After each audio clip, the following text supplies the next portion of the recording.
तिवारी। दोस्तों, आज वीरांगना लक्ष्मीबाई का प्राकट्य दिवस है। आज ही के दिन उन्होंने इस धरती पर अवतरण लिया था। आज हम रानी झांसी के बारे में उन चीजों को जानेंगे जो इतिहास के पन्नों में कहीं गुम है।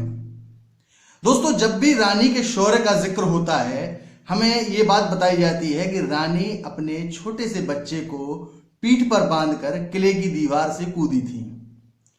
रानी की शहादत के बारे में तो हमें सब पता है, लेकिन रानी की शहादत के बाद रानी के उस दत्तक पुत्र का क्या हुआ, इसके बारे में हमें जानकारी नहीं है।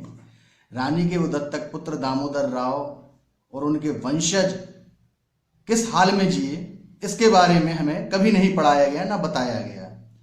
जिस समय देश आजाद हो रहा था, रानी से गद्दारी करने वाले सांसद विधायक बन रहे थे, सरकारों में मंत्री बन रहे थे। आज तक गद्दारों के वंशज सरकारों में हैं, लेकिन देश के लिए अपनी जान कुर्बान करने वाली हमारी रानी के दत्तक पुत्र दामोदर राव के वंशज कहां और किस हाल में हैं, ये हमें किसी किताब में नहीं पढ़ाया गया, ये हमें किसी डॉक्यूमेंट्री में नहीं दिखाया गया।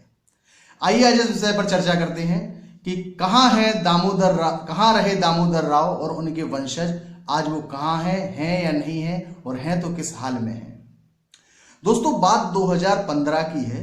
2015 में मैं झांसी के अमर उजाला में रिपोर्टर हुआ करता था।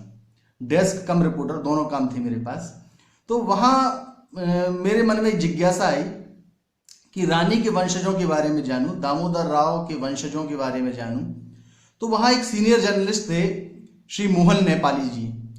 मुझे बताया गया कि वो उन लोगों के संपर्क में हैं। मैं नेपाली जी के पास गया और नेपाली जी को मैंने बताया कि मैं रानी के वंशजों के बारे में आर्टिकल लिखना चाहता हूँ।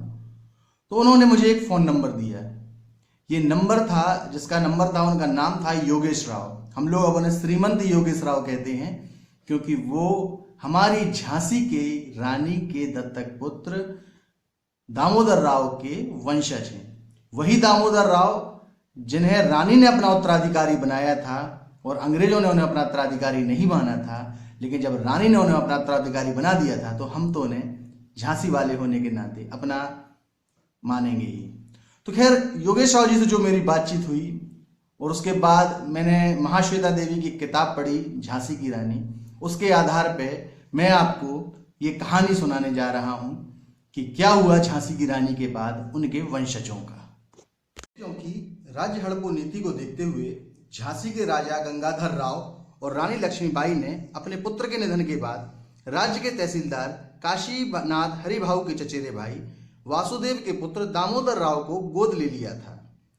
वासुदेव ने इस उम्मीद के साथ दामोदर राव को रानी की गोद में दिया था कि उनका पुत्र आने वाले समय में झांसी का राजा बनेगा। लेकिन नियति को तो कुछ और ही मंजूर था। अंग्रेजों ने इस गोद परंपरा को नहीं माना और 1857 की क्रांति के बाद जब रानी शहीद हो गई, तो दामोदर की जान को भी खतरा हो गया। ऐसे हालात में रानी के अंगरक्षक देशमुख उनको बचते बचाते किसी तरह इंदौर ले गए। दामोदर राव को वहीं पाला पोसा गया। वह इंदौर में ही रहने लगे। वहां माटोरकर की पुत्री के साथ उनका विवाह हुआ। 1872 में दामोदर राव की पत्नी का निधन हो गया। इसके बाद बलवंत राव की पुत्री से उनका दूसरा विवाह कराया गया। इस विवाह से उनको एक पुत्र पैदा हुआ, जिसका नाम रखा गया लक्ष्मण राव। महाश्वेता देवी की पुस्तक झांसी की रानी के अनुसार 1870 में इंदौर में भयानक अकाल पड़ा था। इस दौरान दामोदर राव एक सूदखोर महाजन के कर्ज के जाल में फंस गए थे।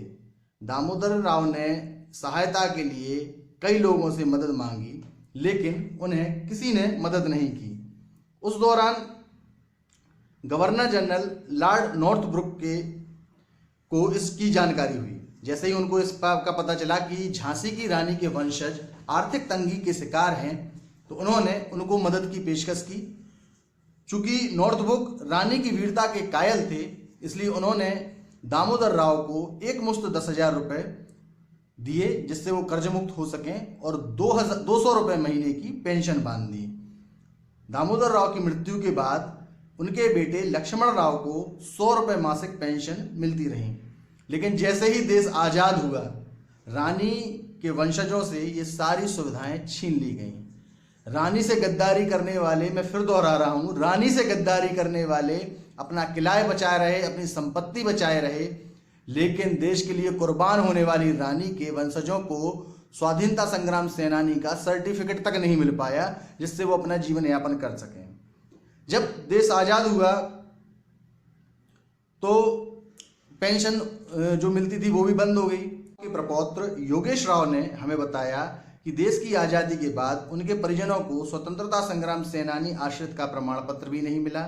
इस कारण उन्हें वो सब सुविधाएं नहीं मिली जो अन्य स्वतंत्रता संग्राम सेनानियों के आश्रितों को मिलती रहीं। स्थिति यह थी कि लक्ष्मण राव के पुत्र और योगेश राव के दादाजी कृष्ण राव को इंदौर की कचहरी में टाइपिस्ट का काम करके अपने परिवार का भरण पोषण करना पड़ा। कृष्ण राव के बेटे अरुण राव जब बड़े हुए तो उन्होंने अपनी योग्यता और अपनी काबिलियत के दम पर बिजली विभाग में सरकारी नौकरी पाई, तब जाके उनके घर की स्थिति सामान्य हुई। अब योगेश राव अपने पिता अरुण राव जी के साथ इंदौर छोड़कर नागपुर शिफ्ट हो गए हैं। योगेश जी नागपुर में एक सॉफ्टवेयर कंपनी में इंजीनियर हैं। वो हर साल झांसी आते हैं और झांसी के महाराष्ट्रीयन ब्राह्मण समाज द्वारा गणेश मंदिर में झांसी की रानी की शादी की सालगिरह को मनाया जाता है, उस कार्यक्रम में ये लोग शामिल होते हैं। दोस्तों, सवाल ये है कि रानी ने अपना सर्वस्व निछावर कर दिया था इस देश के लिए, लेकिन इस देश ने उनके वंशजों को क्या दिया, ये बड़ा सवाल है। जो गद्दार थे वो मलाई खा रहे हैं और जो ईमानदार थे, जो देश के प्रति समर्पित थे, वो दर दर की ठोकरें खा रहे हैं। इतिहास में इन पन्नों को भी जोड़ना चाहिए कि रानी के वंशज आज कहाँ हैं और उन्होंने किस हाल में अपना जीवन गुजारा। ना एनसीईआरटी ना कोई भी पाठ्यक्रम इस कहानी को शामिल करने की हिम्मत दिखा सकता है। झांसी की रानी के प्राकट्य उत्सव की आप सभी को बहुत बहुत शुभकामनाएं।